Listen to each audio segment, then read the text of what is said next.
주요 사건 속 법적 쟁점 짚어봅니다. 서정빈 변호사 나오셨습니다. 안녕하십니까? 안녕하십니까? 안녕하십니까? 예, 손흥민 선수의 아버지 손흥민 감독이 아동학대 혐의로 피소가 됐는데요.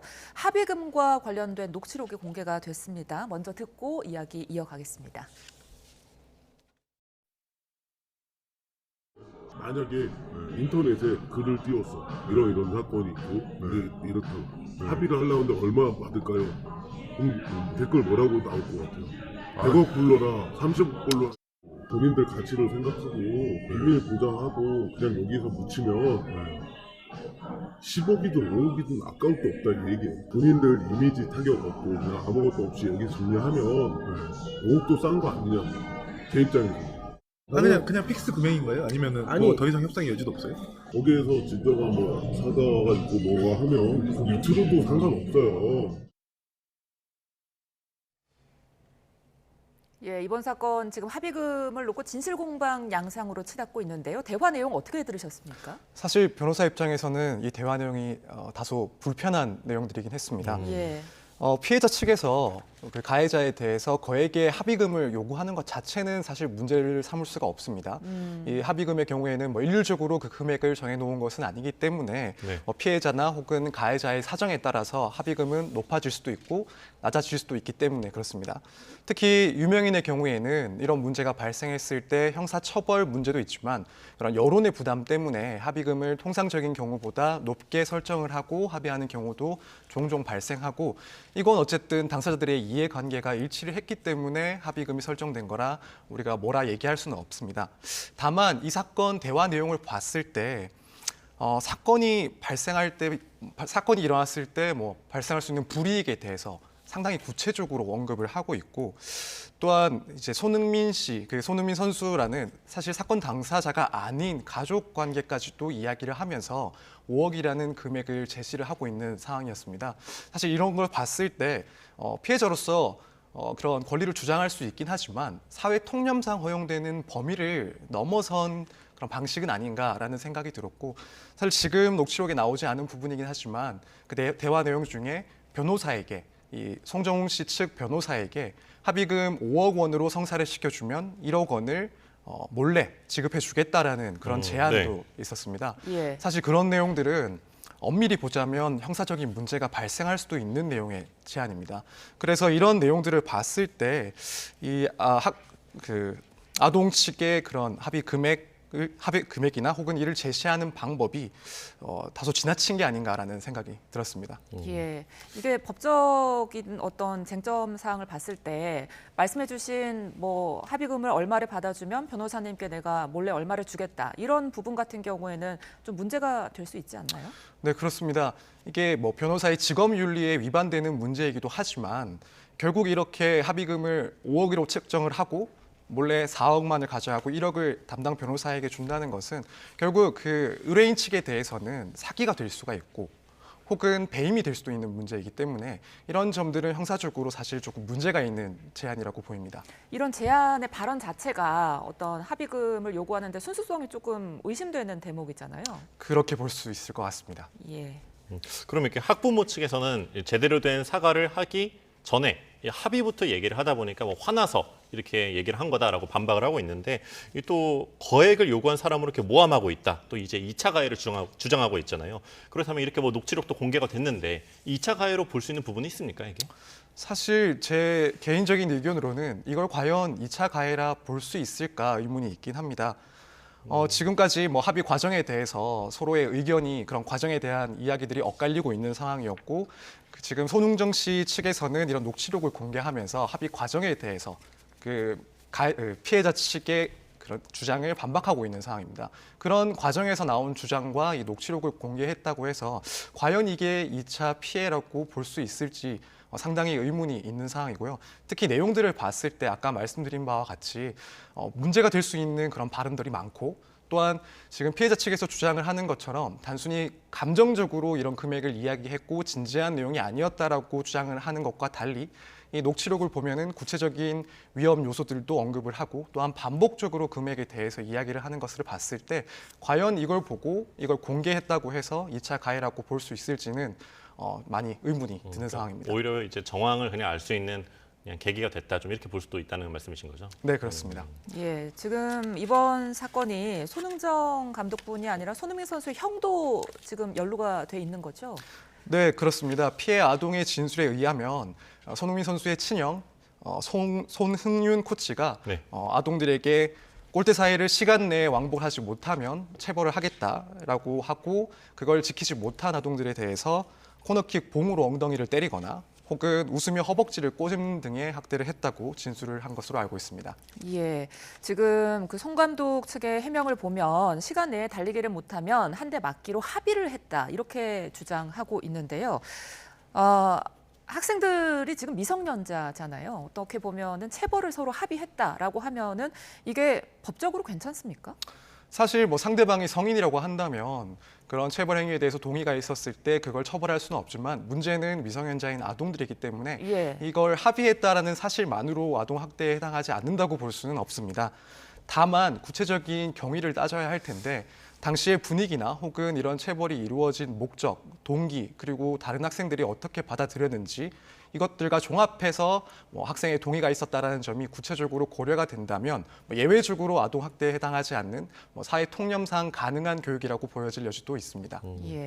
그러면 이게 피해 아동 측에서는 또 이게 지속적인 학대가 있었다 이렇게 주장하고 있는데 결국에 이 아동이 뭐 꿀밤을 맞았다 아니면 귀를 뭐 이렇게 당기는 어떤 행위를 당했다 이렇게 얘기를 하잖아요. 그러니까 지금까지 정황 봤을 때 과연 그러면 이 아동 학대 혐의로 손흥민 씨 아버지 손흥정 씨가 이제 좀 처벌받을 가능성은 좀 어떻게 보십니까?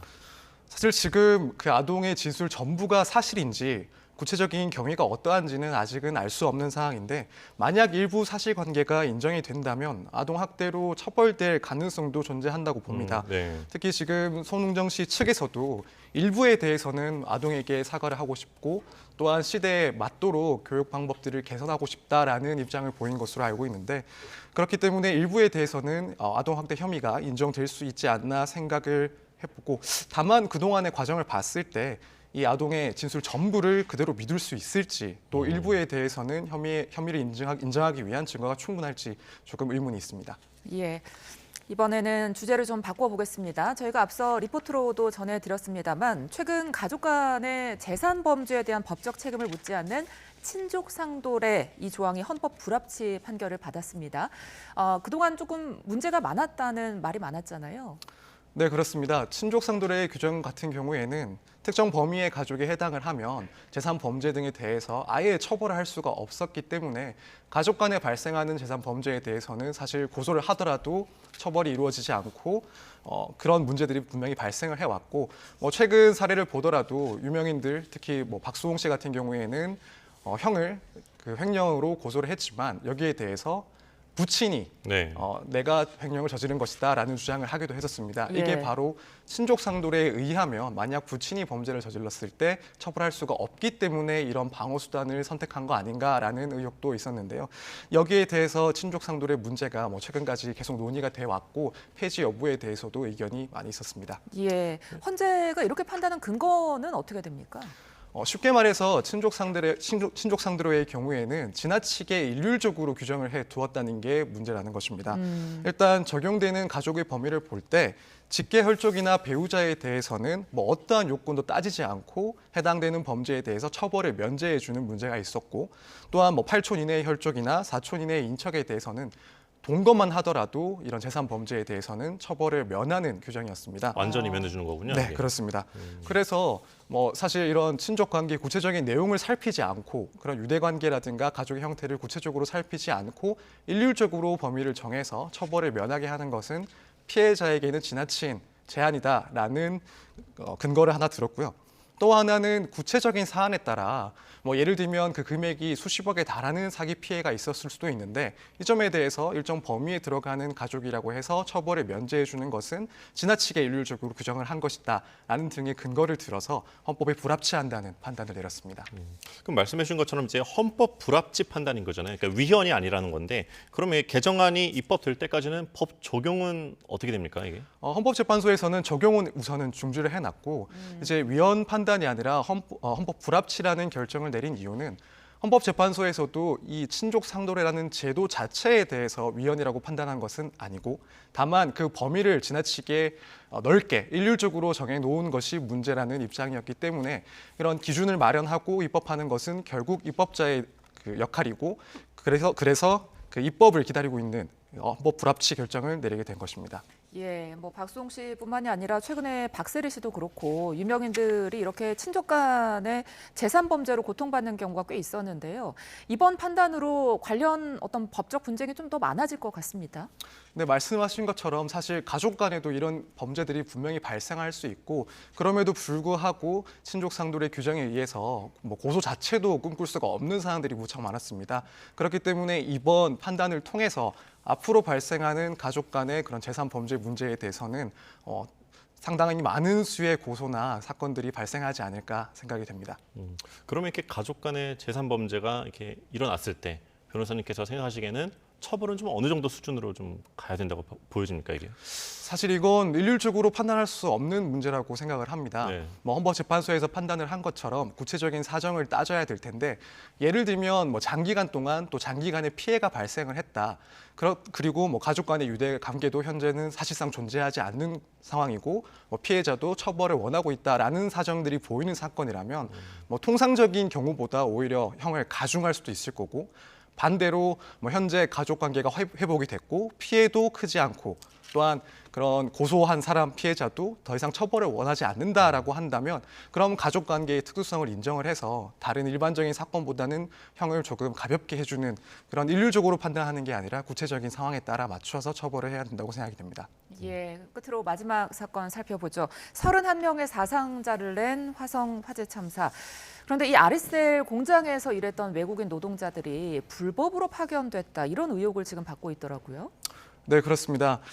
지금 현행 파견법에서는 이제 일부 업종, 32개의 업종에 대해서만 파견 근무가 허용되도록 규정이 되어 있습니다. 지금 문제되고 있는 이 아리셀에서 근로자들의 업무 내용은 아마 여기에 해당하지 않는다고 드러나고 있는 사항인데요. 예. 희생된 근로자들 업무는 뭐 배터리 검수나 혹은 포장 작업들을 한 것으로 드러나고 이는 파견이 허용되지 않는 제조업의 직접 생산 공정 업무에 해당을 해서 만약 이게 파견이라고 한다면 불법적인 파견이 되는 것입니다. 근데 이제 아리셀 측은 뭐 말씀하시는 불법 파견이 뭐 아니라고 얘기를 하는데 이 회사 이제 메이셀이라는 곳에서 이제 도급 계약이 있었다 이렇게 주장하잖아요. 근데 이게 위장 하도급이라는 얘기도 있는데 이거 좀 어떻게 된 내용일까요? 지금 아리셀 측에서는 처음에는 이야기가 조금 바뀌었지만 현재로서는 메이셀이라는 곳과 도급 계약을 체결했고 사망한 근로자들은 모두 도급 인력이다라고 주장을 하고 있는데 사실 여러 가지 정황들을 봤을 때 이건 도급이 아니라 불법 파견이라는 의심을 많이 받고 있습니다. 뭐 현재까지 도급 계약서를 제시하지 못하고 있고 메이셀 측 역시 자신들은 파견을 한 업체이며 업무 관리 감독은 모두 아리셀이 담당을 했다라는 진술을 하고 있습니다. 뭐 그밖에 지금 등기부상으로 이 두 회사가 같은 소재지에 사무실을 두고 있는 것으로 보이는데 이 경우 아무래도 이 아리셀 측에서 사실상 이런 불법적인 파견 업무를 수행시키기 위해서 이 메이셀이라는 업체를 설립한 것 아닌가. 그래서 위장 도급 혹은 불법 파견을 하기 위한 목적이 아니었나라는 의심을 사고 있습니다. 예, 노동자들에 대한 허술한 관리가 이 사건의 피해를 더 키웠다는 지적도 있는데요. 지금 만약에 파견법 위반이 맞다면 중대재해처벌법이라든지 뭐 다른 법에 대한 처벌 양형에도 영향이 좀 있을까요? 사실 뭐 중대재해처벌법 자체를 피할 수 있는 수단이라고는 생각이 들지 않지만 예를 들어 아리셀 측에서 해당 근로자들은 도급 계약에 따른 도급 인력들이다라고 주장을 하면서 이 사람들에 대한 뭐 안전 보건 교육을 시행하기에는 뭐 나의 직원이 아니기 때문에 한계가 있다. 1차적인 책임은 이 도급을 맡긴 이 메이셀에게 있다라는 식으로 책임을 다소 감형하기 위한 주장을 해볼 수도 있을 것 같고 만약 그렇게 된다면 이게 불법 파견이냐 혹은 도급이냐 이런 문제는 그 형을 정함에 있어서 어느 정도 영향을 미칠 수 있지 않을까 생각이 듭니다. 결국에 이번에 또 메이셀이라는 회사, 그러니까 이제 고용보험이랑 산재보험도 드러나지 않았다고 하는데 사실 이번에 사상자가 많지 않습니까? 이제 23명이 숨졌고 8명이 다쳤고 어떻게 보면 규모가 좀 30여 명이 되는 건데 이 산재 보상 어떻게 진행됩니까? 지금 가입이 안 돼 있으니까 좀 어렵지 않겠습니까, 이거는? 사실 이제 법률상으로는 설사 그 사업장이 산재보험에 가입되어 있지 않더라도 뭐 임금 근로자에 해당을 하고 업무상 재해로 인해서 다치거나 사망한 경우에는 근로복지공단에서 그 보험금을 지급하게 되어 있습니다. 네. 이제 그렇게 되면은 이후에 공단 쪽에서는 이 근로자들에게 지급한 보험금의 뭐 최대 50%를 이제 그 사업자에게 다시 한번 징수할 수 있도록 해놨기 때문에 지금 뭐 근로자라는 사실 그리고 그 근로 중에 발생한 재해라는 점이 명확하게 드러난다면 이 해당 근로자들이 혹은 그 가족들이 그런 보험금을 받을 수 있는 상황으로 이해가 되고 있습니다. 그 경우에는 뭐 국적은 상관이 없는 겁니까? 네, 국적은 전혀 상관이 없습니다. 예, 지금 아무래도 이번 참사 피해자 대다수가 외국인 노동자잖아요. 언어나 보상 문제에서 조금 더 섬세한 지원이 필요해 보이는데 이 부분은 어떻게 보세요? 사실 우리 뭐 한국인이라고 하더라도 이런 일이 발생했을 때 어떤 절차를 통해서 어떤 것들을 구제 신청을 할 수 있는지 알기가 힘들고 또 그 이후의 진행 사항에 대해서도 사실 자세하게 알 수가 없는 경우가 많은데 특히나 말씀하신 것처럼 이 근로자들은 많은 수가 이제 해외 외국인들이기 때문에 여기에 대해서 한국어 지원뿐 뭐 국어와 관련된 지원뿐만 아니라 구체적으로 이런 절차들을 신청을 하고 진행할 수 있는 그런 법률적인 조언이 직접적으로 도움이 필요하다고 생각이 듭니다. 또 경찰이 압수수색을 했고 사실 이제 업체의 어떤 과실 여부를 들여다보고 있는데 그렇다면 이제 뭐 피의자 진술, 뭐 이제 생존자 참고인 진술 다 들여다보겠지만 변호사님께서 보시기에는 좀 어떤 부분을 중점으로 좀 수사가 이뤄질지 어쨌든 속도를 좀 내야 되잖아요. 좀 어떤 방향으로 좀 이제 앞으로 좀 수사를 하게 될까요? 사실 이 현장에서 결국에는 안전 보건상 필요한 의무들이 다 이행이 되었는가, 그리고 근로자들에 대한 교육도 충분히 되었는가, 이 부분을 상당히 중점적으로 확인을 해야 되고, 뭐 물론 화재의 발생한 원인도 중요하지만은 이 화재가 발생한 이유가 이런 안전 보건상의 문제로 인해서 발생한 것인지, 그리고 이런 피해가 확산된 이유는 그런 사업주의 책임을 이행하지 않았기 때문인지 여부를 중점적으로 다뤄야 될 것 같습니다. 예, 끝으로 한 가지만 더 여쭤보죠. 그 중대재해처벌법이 애초에 만든 취지와는 좀 다르게 무색하게 이경으로 처벌받는 경우가 좀 극히 드문 것 같더라고요. 이런 사태는 좀 어떻게 보십니까? 사실 뭐 이 법률에 대해서는 아직까지도 뭐 찬반 논쟁이 있는 걸로 알고 있고, 이게 과연 사업주에게 이런 법적 책임을 끝까지 묻는 것이 타당한가에 대해서도 논의가 많이 있습니다.